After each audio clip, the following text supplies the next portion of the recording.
Hey, what's good, everybody? Welcome back to Living in Truth. I'm Aaron Brooks, and I'm glad that you're here with us today. Looking forward to jumping into today's topic. What is a talent?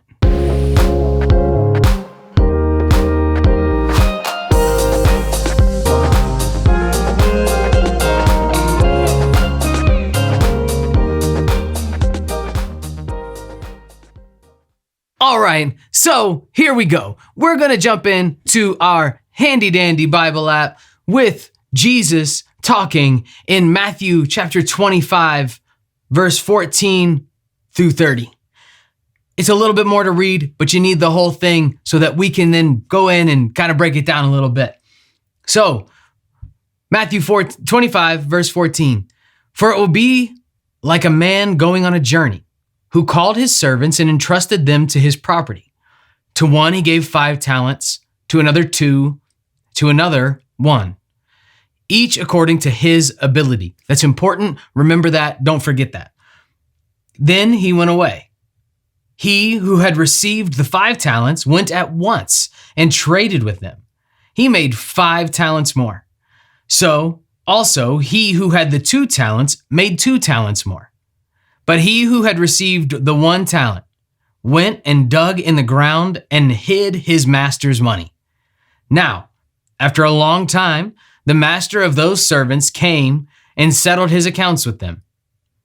And he who had received the 5 talents came forward, bringing the 5 talents more, saying, Master, you delivered to me 5 talents. Here, I have made 5 talents more.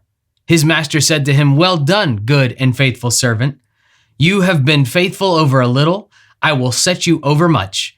Enter into the joy of your master. And also, he who had the 2 talents came forward, saying, Master, you delivered me 2 talents. Here, I have made 2 talents more. His master said, Well done, good and faithful servant. You have been faithful over a little. I will set you over much.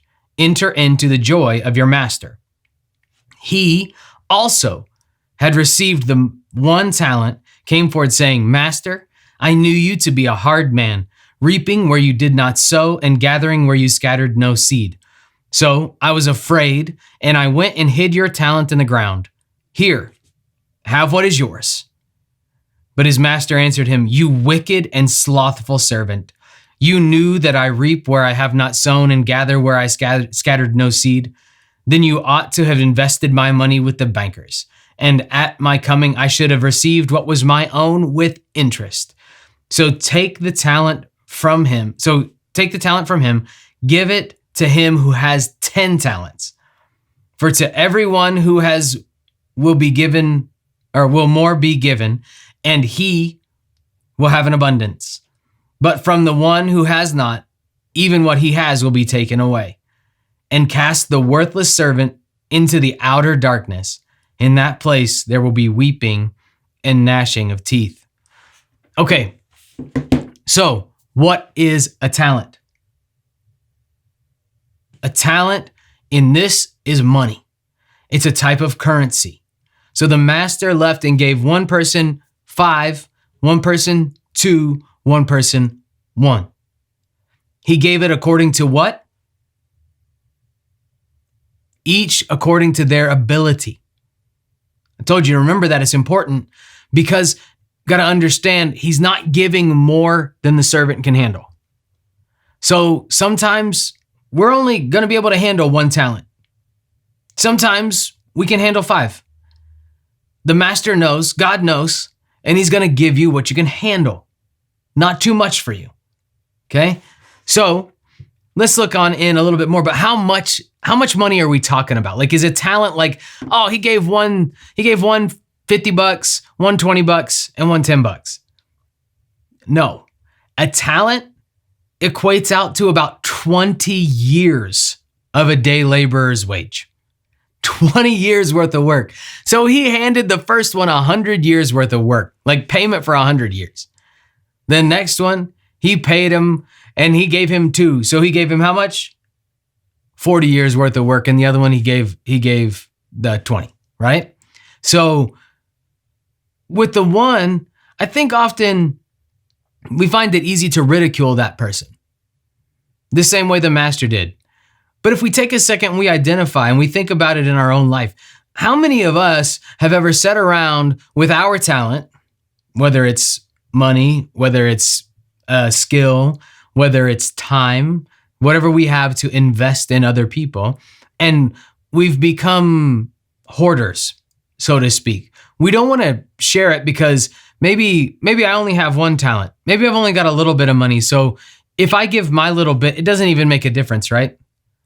If man, I'm just hurting this week. My paycheck was a little bit low. I didn't get as many hours. I just don't have it to give this week. I've only got $1 that I can really spare.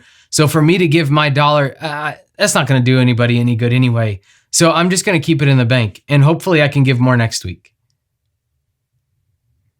Or, hey, I'm not as skilled as somebody else and they're already there doing the work. So if I show up, there's not really a point in me doing anything anyway, because they're going to do most of the work. They're going to be able to do it all without me, even if I don't show up. So why even come? Ever felt like that? Ever know anybody else who's felt like that? Because that's the problem that we run into. We're sitting here and we've got these talents, but we feel like they're so small and they're so insignificant that we forget to share them and we hide them away and we put them in the ground. And we get envious of somebody who has a whole lot more talents. And it seems like every time we turn around, they're getting a promotion, they're getting a raise, they're getting some sort of accolade for their work.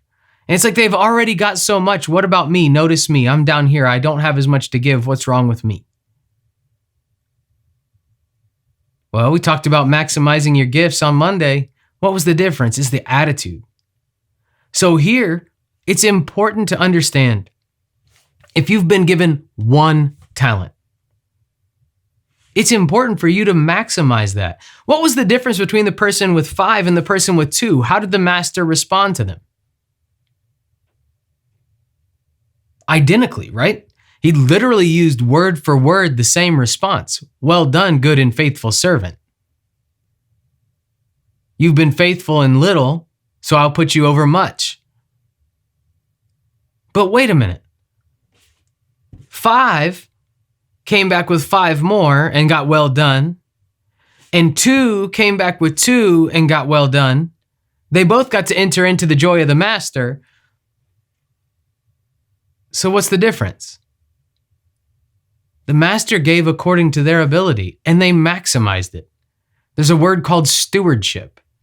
And that's exactly what we're talking about. You take what you can, you maximize it, and God will give you more to use for his kingdom, for his glory, to reach to somebody who needs to hear the good news of Jesus.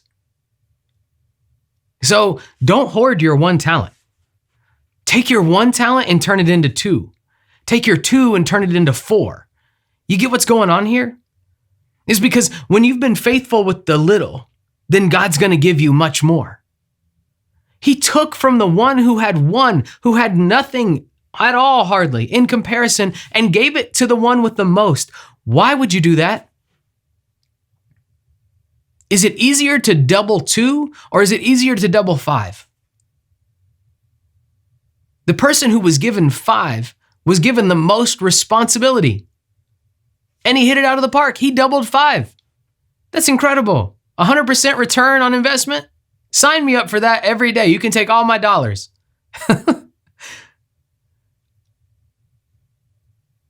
So what's the difference there is you got to understand God knows you and he knows where you're at on your journey with him. He knows what he can ask of you and he knows what you're capable of. Sometimes it's like, wait, God must think I'm a superhero. Isn't that encouraging? To know that the creator of the universe, the one who knit you together in your mother's womb, knows you and has enough confidence in you to say, you're capable of more than you've done. I'm betting all my chips on you. Here's 5 talents. Let's see what you can do. When you're sitting here thinking you've only got 1. Or maybe you're not as talented as somewhere else. Or maybe you're just talented in a different area. and you think that your area's talent isn't as valuable. I promise, the person who's out taking care of the grounds at the church, the person who's out painting the curbs at the church, the person who's out doing work around the house, cleaning it up, if you help just a little bit, you know how much of an impact that can make for that person? What if 5 people showed up to help clean up when pastor's around the church working and there was 5 extra hands? Is he going to do the bulk of the work? Yeah, he is. But you know what? Every little bit that you do helps him not have to do quite so much. And he's going to appreciate that.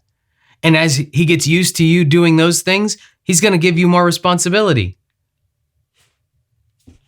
I ain't trying to make it about that, but it's true. And so we just got to become more freed up and liberated with the fact that God knows you. He knows what you can handle. He didn't give you too much. He's just expecting you to do your part. So there's one verse in the Bible I'm going to jump to in Luke chapter 12, verse 48. So handy dandy Bible app one more time. It says, "But the one who did not know and did what deserved a beating will receive a light beating. Everyone to whom much was given, of him much will be required. From him whom they entrusted much, they will demand the more." If you know better, if you've been given the instruction, if you've been given the talent, if you've been given the 5, is it fair to expect you to return 5 more? It's not about fair. You've been entrusted with much. So that means you better work your butt off with that much. Oh, man. I understand that one gets me. And if you've been given 2, you see how the perspective here, let's look at this really quick. The person who was given 1 feels like it's not fair that somebody else was given 5. Well, they had the advantage. They started with 5. The person who has 5 feels like it's not fair that they have to do the work 5 times the amount of the one with 1. You see that perspective? You see how that's kind of just twisted and everything just kind of gets mixed up? It's not about that.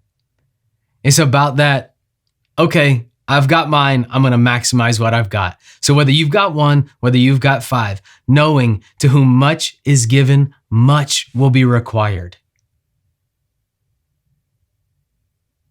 Reminds me of one more verse. Do not grow weary in your well-doing. Look, it can get tiring to be the one that's always there, always shows up, always puts in work, and you're just wanting some help from somebody somewhere.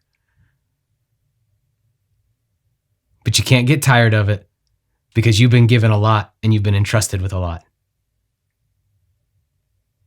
I don't know. I feel like I could go on and on and on about this. I feel like this is just near and dear to my heart. Because you need to know that you're talented and that what you have matters. And it makes all the difference. God doesn't expect more out of you than you can handle. And if you feel like he does, take that as a compliment to understand that he knows you and he knows what you're capable of. So I love you guys very, very much. I'm glad that you've been here with us today. I hope this encourages you to do a little bit more with what you've got, or encourage somebody else to do a little bit more with what they've got. I hope this helps somebody today. If it did, please give us a like, give us a thumbs up, share it. If you're not already, get subscribed. If you want to know every time that we post a video, hit the little bell icon. Put in the comments below something. Let's see, what can we do today? Comments below. Well, today is Thursday, so we need something for Mustard Seed Monday. What has God done for you this week? In the comments below for me, hit us up, let us know so that we can share that good news with the rest of the family of God right here on Living in Truth. We will see you guys Monday for the live stream. First ever. We are going to change it up, live stream on Monday. I need you to be there, 7 o'clock on Monday. Not 8 like normal. We're going to 7 o'clock and we're going to hang out for a while. We're going to play some games. We're going to have a good time. We're going to chat together. All right? So I'll see you there. Bring somebody with you. Let's have fun as the family of God. See you guys next time. Bye.